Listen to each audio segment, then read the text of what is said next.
Fala, gente, tudo bem? Sejam bem-vindos então em mais uma aulinha aqui, aonde a gente vai falar sobre a cinemática. Tá bom? Então é uma playlist na sequência aí. Se você já está vendo as outras aulas, né? Você sabe que o que a gente está conversando aí a respeito da matemática do movimento. Cinemática. Bom, e o que que é essa tal dessa cinemática que a gente tanto fala dentro da física, né? A cinemática, gente, ela trabalha a respeito da matematização do movimento, então vai ter números ali, vai ter operações matemáticas, onde a gente vai realizar essas operações e com elas a gente vai conseguir fazer previsão tanto do lugar que eu vou estar, no tempo que eu vou estar, ou seja, quando eu vou estar lá, né? Amanhã, ou eu estive lá ontem, ou eu vou estar lá daqui a alguns minutos. Então, tem como eu me deslocar aí no espaço, tá bom? E o deslocamento, ele existe a gente chama isso de mudança de posição, que é o tal do deslocamento, tá bom? Rapidinho aí você pode ler essa pergunta e fazer um pensamento na sua cabeça, ó.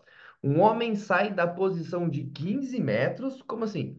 Sai da posição de 15 metros de uma pista de caminhada e anda até a posição 845, mantendo uma velocidade constante de 2 metros barra s.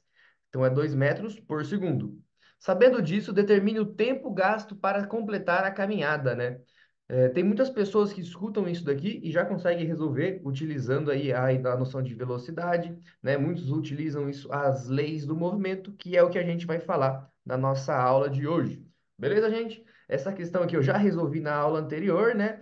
Sejam bem-vindos a essa aula aqui agora, então, que é mais um pouquinho de matemática do movimento, tá bom? Eu vou resolver com vocês mais uma questão, que é desse nível aí, tá bom? Essa aula aqui, ela é feita também para os meus alunos aí do ensino médio da ETEC. Um abraço para todos vocês aí, tá bom? Essa aula aqui, ela é feita para ajudar vocês aí a entender essa matemática e principalmente como que é cobrado isso no vestibular, no Enem, qual que é a linguagem textual, o texto, que eles colocam para você conseguir responder uma questão desde a mais básica até a mais complicada, tá bom? Na verdade, isso vai começar a complicar quando tiver queda livre, lançamento oblíquo, né? A gente está fazendo uma atividade de uma catapulta, que arremessa o objeto, e aí então a gente trabalha com a noção de lançar as coisas, e aí então a gente sai dessa noção da reta, certo? Então, quando a gente fala da cinemática no mais simples possível, é sempre trabalhar o movimento em uma reta. Olha, de qual é o vestibular, mas ela é de vestibular, uma questãozinha super simples de lei do movimento, ou cinemática, como a gente conhece, tá bom? Olha aí, ó. Determine o tempo necessário para que os móveis da figura a seguir se encontrem, tá bom? Eu já falei isso em outras aulas, mas vale sempre a pena repetir isso, tá? Quando você está resolvendo questões de nível médio, não é com uma fração, com uma multiplicação apenas que você vai chegar no resultado. Muitas vezes você vai ter que usar o resultado para fazer outra coisa, tá? Nesse caso aqui, antes da gente conseguir calcular o tempo, a gente tem que escrever as leis do movimento, tanto do A quanto do B, tá bom? O professor, mas eu sei resolver por lógica, certo? Quando eu resolvi com os meus alunos em sala de aula, muitos deles olhavam os números assim, ó, e entendiam o que estava acontecendo e conseguia resolver isso daqui, tá bom? Como que eles faziam isso? Olha por lógica como é que resolve isso rapidinho, ó. O corpo A, ele está andando a 30 quilômetros por hora, ou seja, em uma hora ele andou 30, em 2 horas ele andou 60, em 3 horas ele andou 90, né? E assim por diante, assim por diante. Do mesmo jeito, o outro corpo, que é o corpo aqui do B, ele volta a 50. Então, ele vai do 400 para o 350, certo? Eu acho que vocês já estão sacando a ideia. Depois de mais uma hora, ele vai para o 300. Em algum momento, bem aqui no meio, esses dois caras vão se encontrar. E o que que os alunos fazem? O que que vocês aí que estão me escutando fazem? Ah, resolve por lógica e encontra esse tempo.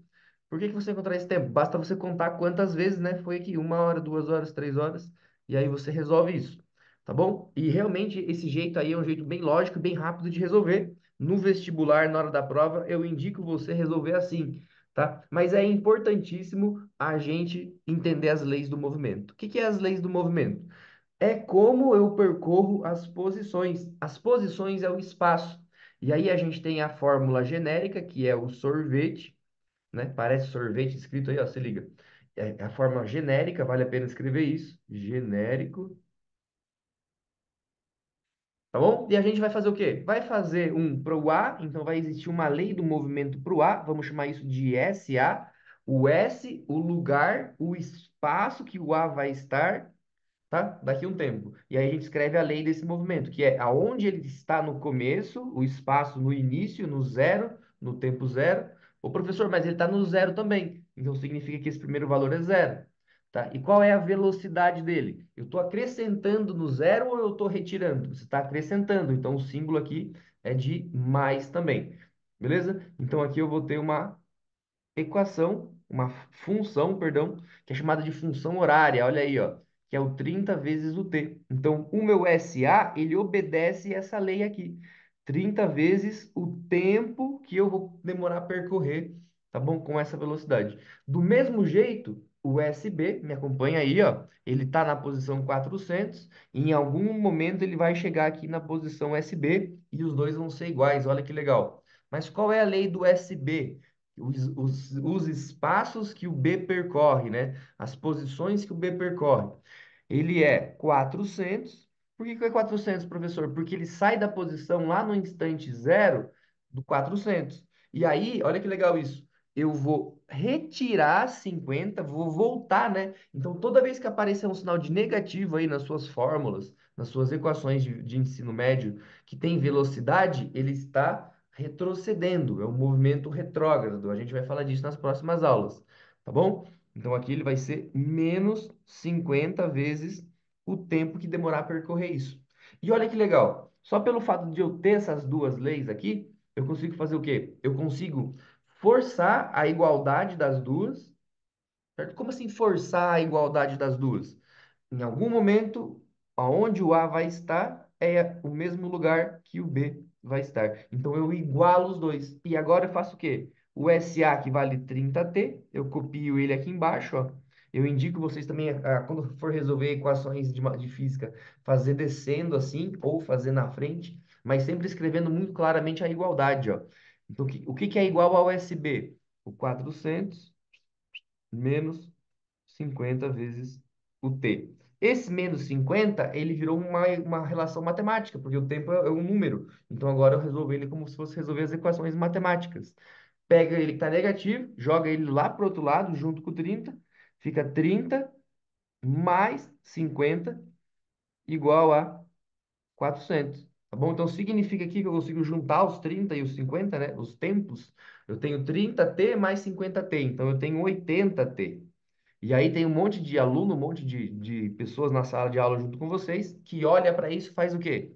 Ah, é um número vezes 80 que dá 400. E aí olha aqui e resolve, né? Mas caso você não tenha essa facilidade, o que que você faz? Usa matemática. A matemática é feita para você resolver. Então utiliza a operação inversa.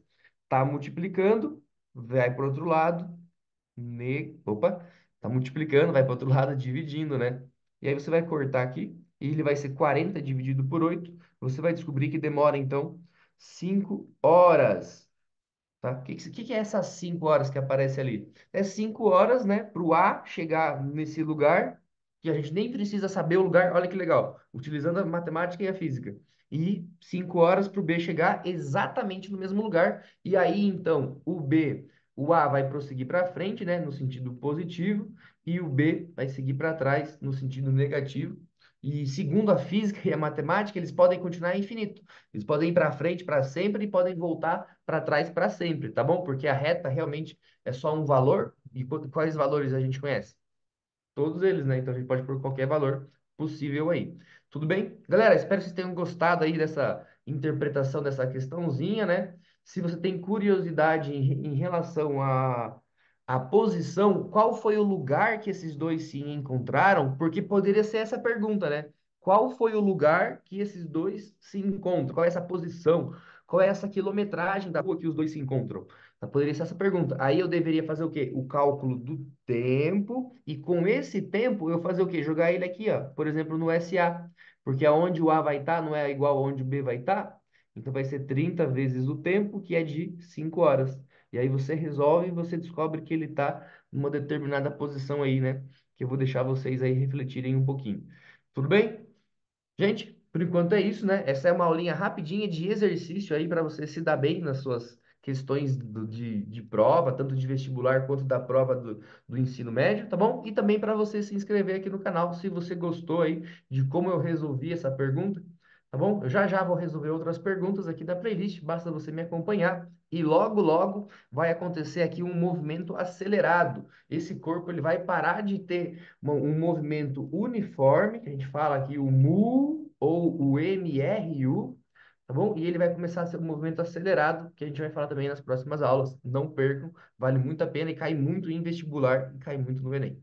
Fechou, galerinha? Por enquanto é isso. Um grande abraço para vocês. Até a próxima aula. Tchau.